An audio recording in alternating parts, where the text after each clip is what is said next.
Great, thanks. I actually took the slide out of my slide deck where I'm an actor because I really wanted to be taken seriously tonight. Because for doctors, when you tell them you used to be an actor, they say things like, "What's wrong with you?" But I will mention it here and there, I hope. But I just want to say thank you, first of all, to all of you for being here. I know there are lots of places that you could be tonight. And I want to thank the organizers, particularly Ms. Lam and Dr. McCune, for inviting me here, and your staff for arranging for me to come and visit you and share some ideas from my home province. Thank you to the elders for starting us in such a beautiful way. I really loved the singing very much, and at home we very purposefully start our days with ceremony. Our workplace, our First Nations Health Authority, supports our cultural endeavors as opposed to a workplace being a place where we sacrifice our cultural endeavors for the sake of work. So I'm going to start my timer. I really want to stay on time today. So today I'm talking about transforming systems, transforming ourselves, and talking about the province of BC and its work in Aboriginal health, not to brag, but to kind of give some ideas to all of you, and I'm hoping that you will find some things that you can keep and take home with you this evening. I know that many of you are very skilled and very able in a number of areas, in areas that I have no business talking about, but I really would like for this to be a very conversational evening and a safe place for us to talk about these difficult, some of them are difficult issues, but actually a lot of them are really quite joyful. So these two masks are Niska. They're from the north of BC. They were sold off, one by an Indian agent and the other by a missionary. One is in the Louvre, the one with the open eyes, and the other is at the Museum of Civilization in Ottawa. And people didn't realize that they actually were designed to sit one behind the other. They actually fit together, and that was discovered in rediscovered in the 1970s. And the dancer would carry these two masks and flip them back and forth and make the mask look like it was blinking. And I just love that it represents some very strong and sacred ideas from my home and a number of First Nations in BC. And it reminds us that some ideas that naturally go together are not together. So I'm pressing the advance button and nothing's happening. I should have rehearsed this part. Did it go? Great. This is my great-grandfather. His name was Charlie Adams. And Charlie Adams, the only thing I knew about him was that my father's aunties would tell him that he was blind, and he's alive here. It's just his eyes are closed. He was blind and he was a woodcutter. His daughters would bring him into the bush and he would cut wood all day, and in the evening they would come and get him and lead him home. And I rediscovered him. He died in 1932, long before my father was born, and of course long before I was born. And he was in a mental asylum because in his later years he had senile dementia. I asked for those medical records, which were kept in the provincial archives, to be released to me, so I just received them a few months ago. In there was this photograph that was taken of him on his arrival in 1930 at the hospital, but also there was 2 physical exams done by physicians there in the institution, and they remarked not only that he was blind and that he was in excellent physical condition, but that he was scarred from head to toe. And I thought, oh, was someone physically abusing him? And then I saw his birth date. He was born in 1871, because in 1872, the next year, where he was on Vancouver Island was ravaged by a smallpox epidemic, and smallpox kills 1/3 of the people who get it, and it blinds 5% of them.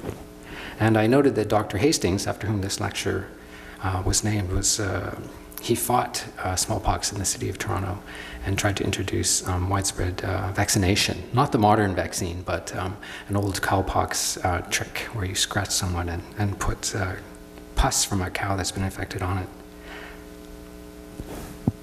And so here is literally one of my forebears who survived a pandemic that was completely and profoundly disastrous for us.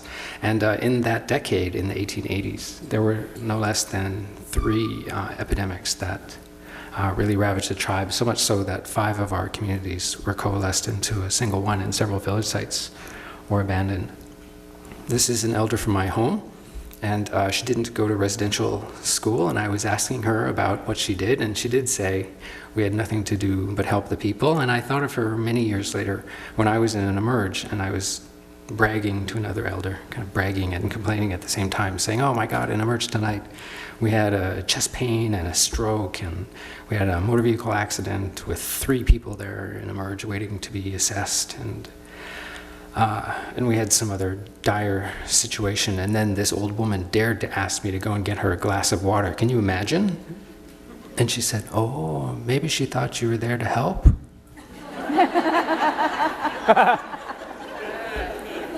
And that has stayed with me, because so often in health we have a work plan, we have these ideas of what we're supposed to be doing, what we've trained to do, and sometimes we just have to do what's sensible.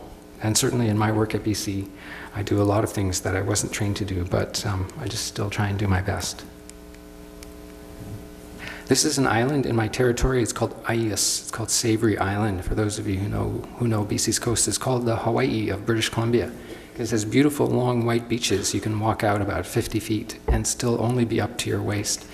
And the island, if you cut it down its spine, and this Aius is a 2-headed serpent, which is a symbol for truth or self-reflection. The heads look at each other and you see yourself. And it's meant to be a kind of a cataclysmic moment in the story, in the myth, and in any person's life. At one side of the island is First Nations, and the other is in private ownership, and it's been carved into about 3,000 tiny plots of land where people keep cabins. And on the First Nation side, there isn't even a tap or a tent. The people have chosen not to develop it at all, and it's wild and very, very beautiful. And the other side is completely overdeveloped, and it's such a strain on the water table on this very beautiful island that has, very little water reserve. I think of these as cultures not in collision, but cultures in coincidence. They just happen to live side by side, and they just really don't know what to do with each other. No one crosses between one side and the other. The white people are scared to go over to the native side. They're not sure that they're allowed to trespass on reserve. And the native people who are visiting don't cross over and sit in people's backyards, because they know it's just not done that way. When really, I think there should be a big party in the middle of the island, and they could co-plan together and be good neighbors in a very, very beautiful place. So this is to remind me, when I was training as a medical student, I left being an actor, and I loved being an actor a lot, but acting for me was a sidebar. When you're a young Aboriginal person with a bit of brains and a bit of ambition, everyone tells you you have to get trained, and you have to help the people. And it's a really horrendous weight on you from when you're very young. And my dad said, you're the one who can read a book and remember it, so you'll be the one to go to school and come back with some skills. And so when I was a teenager, I did the most bimbo thing I could think of and became an actor. It was just too much weight for me.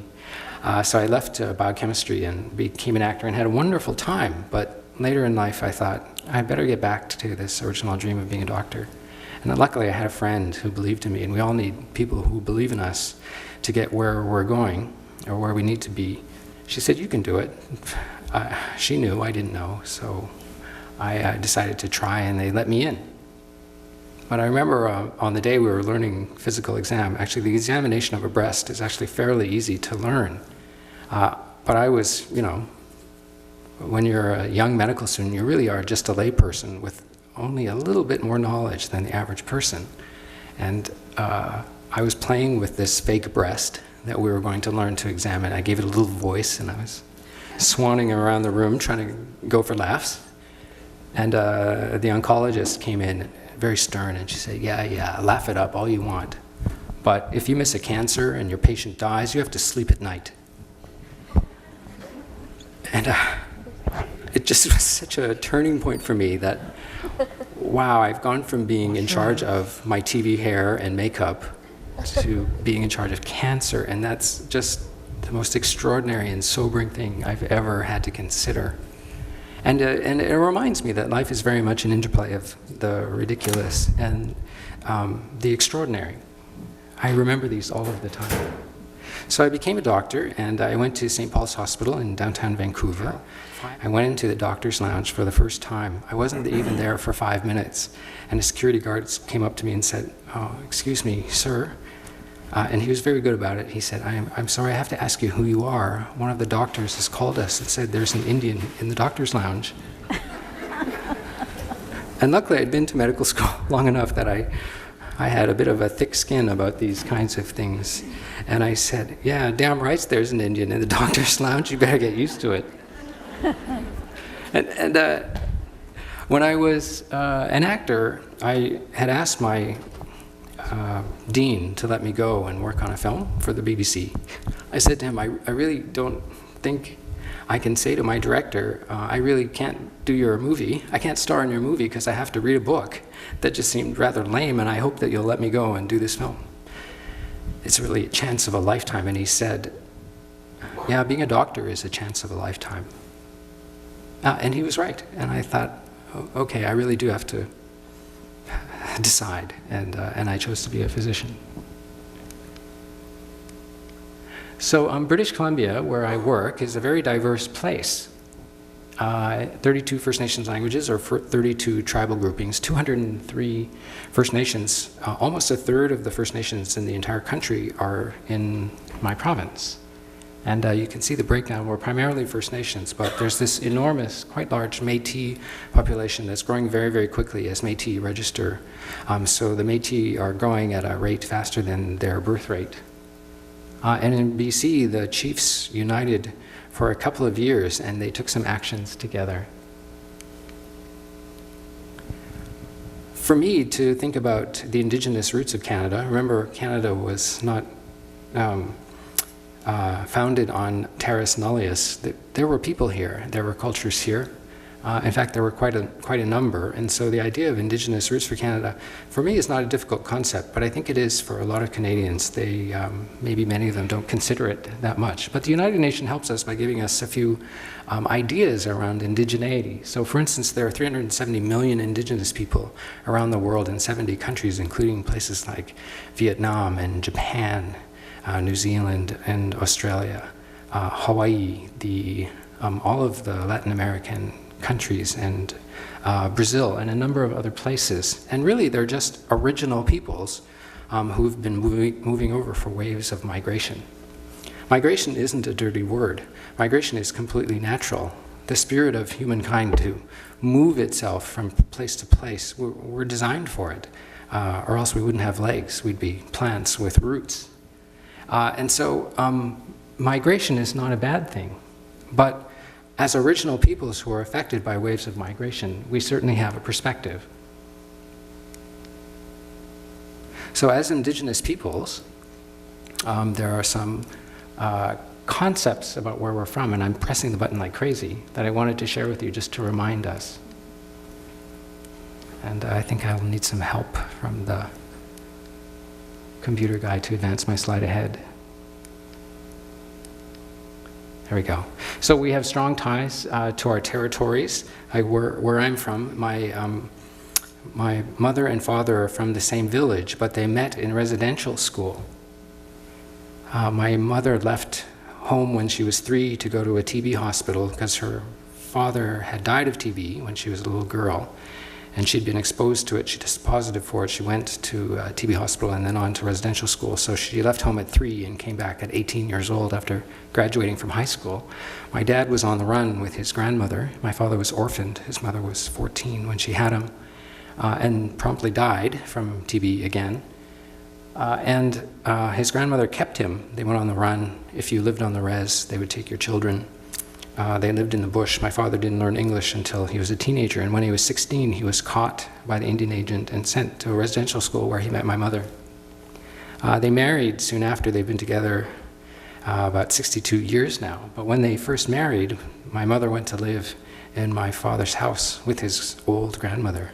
And my great-grandmother didn't speak any English at all, and my mother didn't speak our language. My dad asked her to cook him a fish. And we're the people of the salmon, we live on the ocean. And she didn't know to take the gills out. And my great-grandmother said, "Where did you find this woman? She's so incredibly stupid." And that really touched both of them very much. My mother still doesn't laugh about it today.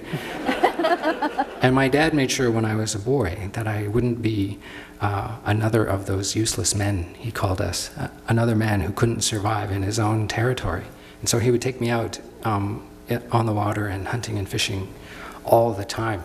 And he knew that I had an ease with school, so he would just have me leave school and we would go into our territory. We have distinct languages. Sometimes Canadians forget this. They think that our lack of proficiency in dominant culture and dominant language is because we're their poor, unfortunate cousins, when in fact, really, we're just apples and oranges. That means it's time for me to switch over. But I have a couple of more. And just the fact that we have chiefs makes us distinct from other Canadians. And that we resolve to maintain our ancestral environments. We're keeping where we came from. We're just not giving up our knowledge of our territories, our knowledge of our ancestors and what we've gone through so that we can join the general community. So it is quite interesting to me when Joe Canadian says, you know, why don't you just integrate?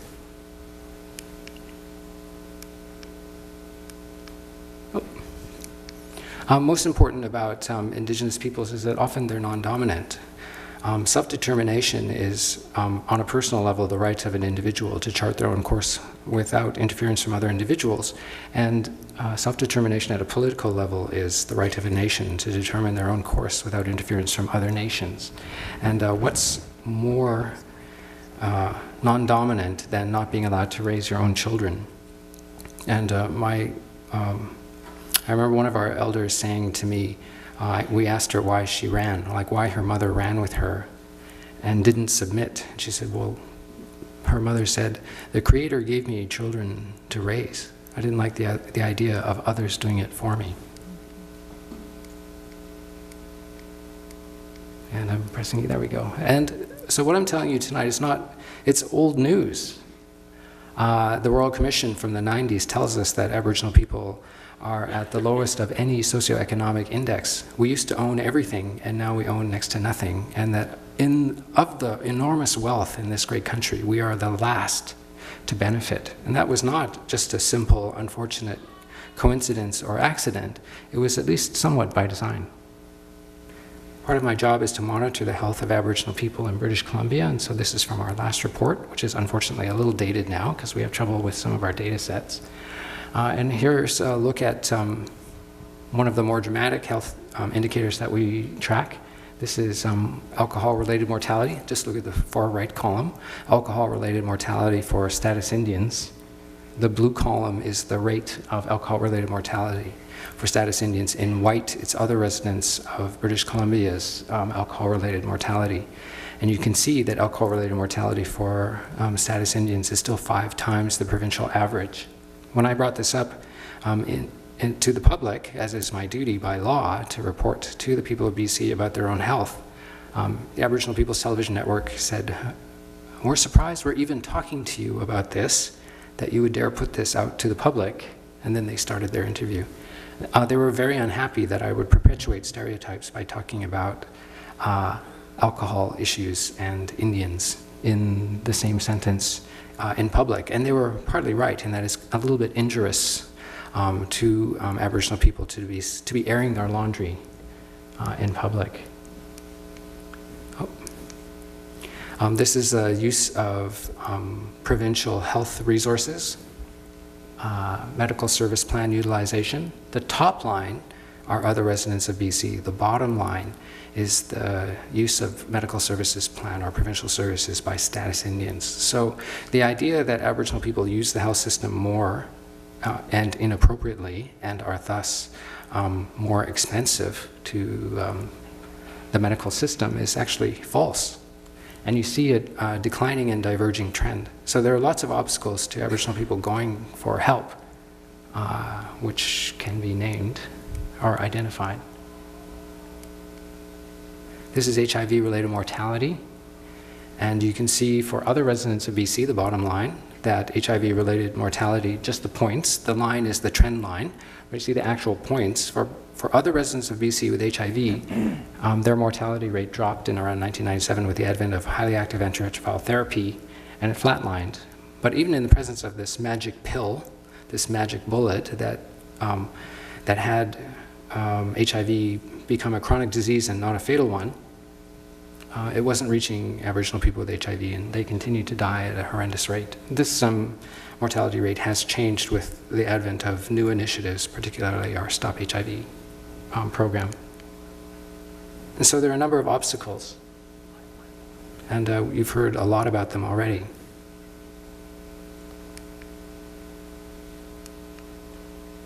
And I'm going to stop there and let Duncan come up and continue, and I'll return and finish my my set in a moment.